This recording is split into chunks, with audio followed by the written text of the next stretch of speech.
Les managers et les dirigeants perdent du temps dans leur délégation parce qu'ils ne respectent pas une règle très simple. Ce sont les 4 étapes du management.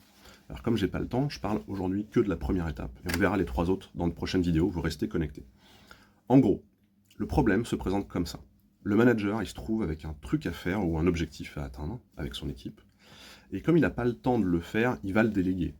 Après coup, il se rend compte que la tâche, elle n'est pas faite comme il le veut, ou que l'objectif, il n'est pas forcément réalisé comme lui il l'aurait fait. Donc, il va engueuler son collaborateur et il va repasser du temps sur le sujet, ce qui aura coûté au bas mot 2 fois le temps nécessaire, plus les tensions de l'équipe. Il faudra que je revienne dessus aussi un jour. Alors, il y a 4 étapes. La première, c'est faire pour. On verra les étapes d'après une prochaine fois, et ça sert à rien d'aller à l'étape suivante si vous ne maîtrisez pas celle-là. Avec le faire pour, il faut simplement partir du principe que le collaborateur ne sait pas faire. Et que si on lui fait faire, il va se planter. C'est comme ça. En faisant pour, le collaborateur, il regarde, il observe, il apprend, mais il ne participe pas directement. Alors oui, je sais, ça prend du temps.